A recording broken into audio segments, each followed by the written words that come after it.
जब बचपन में पिताजी समझाते थे कि सरकारी नौकरियों की तैयारी कर लो क्योंकि प्राइवेट में कुछ नहीं पता कब बाहर का रास्ता दिखा दे, तब ये बात अजीब लगती थी। मगर आज यही बात सही होती दिख रही है, क्योंकि खबर आई कि दुनिया की सबसे बड़ी टेक कंपनी अमेजन अपने 30,000 कॉर्पोरेट कर्मचारियों को अलविदा करने जा रही है। जिसके बाद कहीं अमेजन की आलोचना हो रही है तो कोई इसे ऐतिहासिक फैसला बता रहा है। लेकिन सवाल ये है कि ऐसा आखिर हो क्यों रहा है? जवाब है एआई। तो क्या इसका सीधा मतलब ये है कि एआई आया तो नौकरियां गईं, या फिर ये कोविड-19 के बाद का नॉर्मलाइजेशन है? काफ़ी सारे सवाल हैं, तो चलिए समझते हैं कि क्या है पूरा मामला विस्तार से। नमस्कार, मेरा नाम है हर्षवर्धन सिंह और आप देख रहे हैं दी एज। अब इसको समझने के लिए थोड़ा सा जाना पड़ेगा फ्लैशबैक में।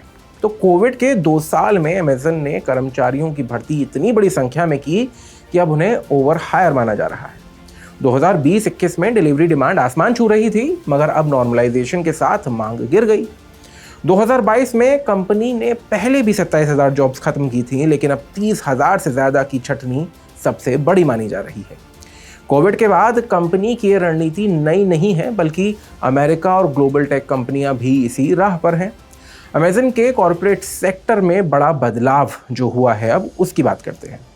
छटनी के दायरे में है एचआर, पीएक्सटी यानी people experience in technology, operations, devices, services और एडब्ल्यूएस यानी अमेजन वेब सर्विसेज के कर्मचारी। एडब्ल्यूएस कंपनी का सबसे प्रॉफिटेबल डिवीजन है, जहां सबसे ज़्यादा बदलाव और प्रतिस्पर्धा है। 2025 की पहली तिमाही में एडब्ल्यूएस की ग्रोथ धीमी हुई, जिसके चलते लागत नियंत्रण ज़रूरी हो गया था। अमेजन ने एआई आधारित टूल्स के लिए भारी निवेश किया है, जो कर्मचारियों की संख्या कम करने में कारगर साबित होगा। एचआर विभाग में 15% छटनी की खबर भी है, जो ये दिखाता है कि मैनेजरियल पदों पर भी कटौती हो रही है। बात करें कर्मचारियों पर पड़ने वाले प्रभाव की, तो बिना पूर्व सूचना के जॉब में कटौती से कर्मचारियों में मानसिक तनाव बढ़ गया है। कई कर्मचारियों को बिना रेफरेंस के स्वयं इस्तीफा बताकर निकाला जा रहा है।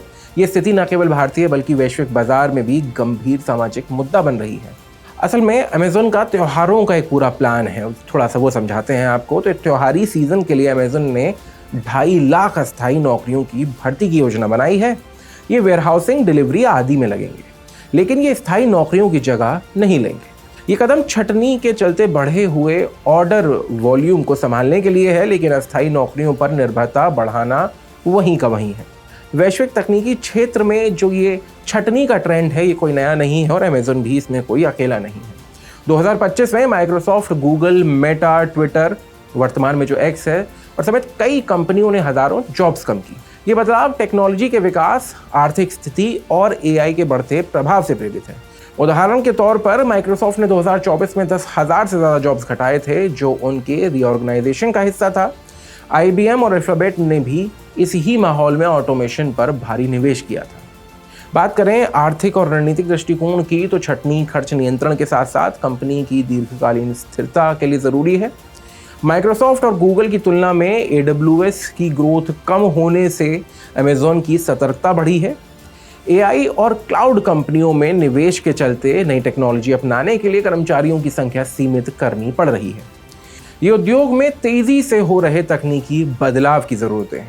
तो अमेजन की छटनी से साफ है कि टेक सेक्टर में अब बस आदर्शों पर नहीं, आइडियल्स पर नहीं, बल्कि तकनीक और मुनाफे पर ज़्यादा फोकस है। भारत और दूसरे देश जो विश्व की बड़ी डिजिटल इकोनॉमीज़ हैं, उन पर इस बदलाव का असर ज़रूर पड़ेगा। देखना ये होगा कि टेक्नोलॉजी और इंसान का तालमेल कैसा रहता है, क्योंकि ये बदलाव सिर्फ अमेजन के लिए नहीं है, ये पूरी टेक दुनिया के लिए है और उससे जुड़े कर्मचारियों के लिए। आपका क्या मानना है? क्या ये ले ऑफ सही है, इनके पीछे का कारण जो भी हो, या फिर एक बदलाव है जो कि होना है?